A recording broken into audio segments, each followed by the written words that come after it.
আমরা ফ্রিল্যান্সিংয়ে সফল হতে হলে কি করতে হবে তা অনেক সময় অনেক ভিডিওতে বিভিন্নভাবে বিভিন্ন মোটিভেশনাল কথাবার্তার মাধ্যমে শুনে থাকি। তবে আজকের ভিডিওর মাধ্যমে আলোচনা করব আমরা ফ্রিল্যান্সিং ক্যারিয়ারে কি কারণে ব্যর্থ হয়ে থাকি। অর্থাৎ আমাদের ব্যর্থতার কারণগুলো ভিডিওটিতে আলোচনা করা হবে। আমরা দৌড় প্রতিযোগিতা যখন শুরু হয়, তখন দেখে থাকবো কে ফার্স্ট হলো তাকে নিয়েই সবাই মাতামাতি করে। অ্যাওয়ার্ড দেওয়া হয়। পিছনে কে বা কারা আছে তা কেউ দেখতে পায় না বা তা কেউ দেখে না। কোনো কম্পিটিশনে বা কোনো প্রতিযোগিতায় কেউ যদি চ্যাম্পিয়ন হয় বা ফার্স্ট হয়, সেই ফার্স্ট হওয়ার পেছনে কত কারিগর থাকে বা কত ব্যক্তি মানুষের পরিশ্রম থাকে, সেই বিষয়গুলো কিন্তু কেউ লক্ষ্য করে না। দৌড় প্রতিযোগিতা একটা উদাহরণ মাত্র। এরকম পৃথিবীতে হাজারো প্রতিযোগিতা রয়েছে, হাজারো সেক্টর রয়েছে। যে সকল সেক্টরে বিভিন্ন সফল মানুষ রয়েছে যারা, তারা সকলেই বিভিন্নভাবে অন্যান্য পারিপার্শ্বিকের সাপেক্ষে সফলতা অর্জন করতে পেরেছে। সফলতা শুধু নিজের ব্যক্তিগত মানুষের উপর নির্ভরশীল নয় বা সফলতা কখনো একটি ব্যক্তিকেন্দ্রিক বিষয় নয়। এই বিষয়টি সামষ্টিক বা মানুষের মাধ্যমে হয়ে থাকে। আমরা অনেক সময় কেউ সফল হলে সেই বিষয়টির সাথে যারা জড়িত তাদেরকে ভুলে যাই বা তাদের কথা কখনো মনে রাখি না। কিন্তু বাস্তবিক দিক থেকে বিষয়টা হচ্ছে এইরকম যে একজন ব্যক্তি যদি সফল হয় তার পেছনে অনেক মানুষ থাকে। আমরা বাস্তবভাবে একটি ঘটনা শেয়ার করতে পারি যে আমরা অনেক সময় দেখে থাকি যে কোনো একজন ব্যক্তি ভালো পরিশ্রম করছে বা ভালো নৃত্য পরিবেশন করে কিংবা চ্যানেল আইয়ের গান প্রতিযোগিতার ক্ষেত্রেও যদি দেখে থাকি, তাহলে দেখব সেই গান প্রতিযোগিতায় চ্যাম্পিয়ন হওয়ার পেছনে অবশ্যই তার পরিবার, তার টিচার, বিভিন্ন মানুষের হাত রয়েছে। তবুও আমরা অনেক সময় গান প্রতিযোগিতায় যে যারা অংশগ্রহণ করে সবাই কিন্তু চ্যাম্পিয়ন হয় না বা সবাই রানার্স আপ হয় না। অনেকেই ব্যর্থ হয়। দেখা যায় ১০০ জন, ৫০০ জন থেকে ১ জন, ২ জন, ৩ জন উঠে আসছে। তো এই সকল প্রতিযোগিতা এবং আজকের ভিডিওর মূল আলোচ্য বিষয় হচ্ছে ফ্রিল্যান্সিং নিয়ে। এতক্ষণ যেই উদাহরণগুলো টানলাম, সেই উদাহরণের সারাংশ হচ্ছে এরকম, আমরা সফলতার গল্প করি বা সফলতা নিয়ে অনেক কথা বলি, কিন্তু ব্যর্থতার কারণগুলো সম্পর্কে আমরা জানি না। আমরা যদি ব্যর্থ হওয়ার কারণগুলো বা কি কারণে আমরা ব্যর্থ হতে পারি, বিশেষ করে ফ্রিল্যান্সিং ক্যারিয়ারে, তাহলে আমরা বিষয়টি সহজেই বুঝতে পারবো এবং সেই ভুলগুলো না করলে আমরা সফলতার এক ধাপ এগিয়ে যাব সফলতার ধাপে। তো ব্যর্থ হওয়ার ১ নম্বর কারণ হচ্ছে কোর্স সম্পূর্ণ শেষ না করা। প্রথমতই আপনি কোনো একটি কাজ শিখবেন। যেমন পূর্ববর্তী ভিডিওটিতে আমি অনেকগুলো কাজের কথা বলেছি। যেমন বই পড়ে বা রিভিউ লিখে আয় করা বা ফ্রিল্যান্সিং মার্কেট প্লেসে বিভিন্ন ধরনের আ কাজ রয়েছে। তার মধ্যে যেকোনো একটি কাজ আপনার পছন্দ।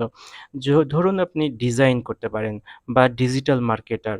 তো এই ধরনের কাজের জন্য আপনাকে অবশ্যই একটি ট্রেইন নিতে হবে বা একটি টিচারের মাধ্যমে সেগুলো শিখতে হবে। আপনি যে কাজই শিখুন না কেন, আপনাকে সম্পূর্ণ কোর্স বা সম্পূর্ণ ডিটেইলস ভালোভাবে শেষ করতে হবে আগে। সেটা হোক ডিজিটাল মার্কেটিং, হোক ডিজাইন, হোক অন্য কিছু। বেশিরভাগ মানুষ কোনো কোর্স সম্পূর্ণ শেষ করা তো আ দূরের কথা, অর্ধেক কমপ্লিটও করতে পারে না। কারণ তাদের এনার্জি শেষ হয়ে যায়। শুরুতে যেই এনার্জি নিয়ে কাজ করতে থাকে, কোর্স শেষের দিকে সেই এনার্জিটা তাদের থাকে না। ফ্রিল্যান্সিং সেক্টরে ব্যর্থ হওয়ার ২য় কারণ, অন্যদের সফলতা দেখে নিজেকে নিয়ে হতাশ হয়ে যাওয়া। ধরুন আপনি একটি ব্যাচে ১০ জন ভর্তি হয়েছেন। তাদের মধ্যে ২ জন ফার্স্ট লার্নার। তারা খুব দ্রুত বিষয় ক্যাচ করতে পারে, তাই কোর্সও দ্রুত শেষ করে তারা কাজ পেয়ে গেল। বাকি যে ৮ জন আছে তাদের এখন শুরু হবে আফসোস করা। এই আফসোস করতে গিয়ে আর দিন শেষে তাদের কোর্স কমপ্লিট করা হবে না, বরং বলা শুরু করবে, "আমার দ্বারা হবে না, আমি পারব না, সবাই সাকসেস হয় না।" বিষয়টা আসলে মোটেও এরকম নয়। ফ্রিল্যান্সিং ক্যারিয়ারে ব্যর্থ হওয়ার ৩য় যেই কারণটি সেটা আমি বলব ধৈর্যের অভাব। একদল মানুষ আছে, এদের আগ্রহ আছে ঠিকই, কিন্তু ওরা যেকোনো একটি কাজে সফল না হলে আর সামনে আগাতে চায় না। ধরুন কোনো কাজ পারছেন না বা কোনো কাজ হচ্ছে না, ওটা ওখানেই রেখে সমাপ্তি। এরপর আর চেষ্টা করবেই না। আবার ক্লায়েন্ট পেতে একটু দেরি হলেই তাদের ধৈর্য শেষ হয়ে যায়। অথচ সবসময় বলি, এখানে যদি ১০০ জন ক্লায়েন্টকে আপনি নক করেন বা বিড করেন, তাহলে আপনাকে ১০ থেকে ১৫ জন রেসপন্স করবে। আর সেখান থেকে ৩ থেকে ৫ জন কাজ দিবে। হ্যাঁ, শুরুটা এভাবেই হয়। হয়তো ১০০ জনের মধ্যে ২-১ জন ব্যতিক্রম হতে পারে, যাদের একজনের ক্লায়েন্টের সাথে কথা হলো, একজনই অর্ডার কনফার্ম করলো। বাকি ৯৮ জনের শুরু এভাবেই হয়। ৪ নম্বর যেই ব্যর্থ হওয়ার কারণ আমি বলবো, আবার অনেকেই আছে একটা স্কিলে আটকে থাকে। ফ্রিল্যান্সিং সেক্টরে আসলে একটা স্কিলে আটকে থাকার কোনো সুযোগ নেই। এখানে প্রতিনিয়ত আপনাকে আপডেট হতে হবে। প্রতিনিয়ত ইন্টারনেটের জগতে আপনাকে সেই কাজ বা সেই দক্ষতা সম্পর্কে নিজের স্কিলটাকে আপগ্রেড করতে হবে। ধরুন Instagram মার্কেটিং অনেক সহজ। সহজ বলে একদল অলস শুধু এটাই শিখবে, অন্য কিছু করবে না। অন্যদিকে ব্যাপার হলো, যে কাজ যত বেশি সহজ, সেই কাজের তত বেশি কম্পিটিশন থাকে। তাই কাজ পাওয়াটা সময় সাপেক্ষ এবং কঠিন হয়ে ওঠে। তাই যারা একটা স্কিল নিয়ে আটকে থাকে, তাদের সফল হওয়ার হার খুবই ক্ষীণ। ৫ নম্বর যে বিষয়টি বলবো, কমিউনিকেশন স্কিল না থাকা। সবচেয়ে গুরুত্বপূর্ণ একটি বিষয় হচ্ছে, ভালো স্কিল, ভালো পোর্টফোলিও থাকা সত্ত্বেও অনেকেই ব্যর্থ হয় ভালো কমিউনিকেশন স্কিল না থাকার কারণে। ক্লায়েন্টের সাথে এমনভাবে কথা বলতে হবে যেন সে আপনার বহুদিনের চেনা। তবে ক্লায়েন্টকে বন্ধু ভাবা যাবে না। ক্লায়েন্টকে ক্লায়েন্টের মতোই রেসপেক্ট দিতে হবে, তবে আপনি আপনার যোগ্য সম্মান পাবেন। আর ক্লায়েন্টের বিজনেসকে নিজের বিজনেস মনে করতে হবে। কনভারসেশন ভয়েস হোক, মেসেজ হোক, যেভাবেই হোক না কেন হাসিমুখে বুঝিয়ে আলোচনা করতে হবে। মেসেজে কথা বলার সময় ইমোজি ব্যবহার করবেন, তবে ক্লায়েন্টকে আরও ভালোভাবে ক্যাচ করা যাবে। যাদের কমিউনিকেশন স্কিলে গ্যাপ আছে, তারা আজ থেকেই প্র্যাকটিস শুরু করতে পারেন। ইউটিউবে সার্চ করে কমিউনিকেশন স্কিল নিয়ে বিভিন্ন ভিডিও দেখতে পারেন। কমিউনিকেশন স্কিল সত্যি একটি অসাধারণ একটি স্কিল, যেই স্কিলের মাধ্যমে আপনি সহজেই একজনকে আপনার প্রতি আকৃষ্ট করতে পারেন। ৬ নম্বর ব্যর্থ হওয়ার যেই কারণটি আমি বলব, সেটি হচ্ছে কনসিস্টেন্সি না থাকা।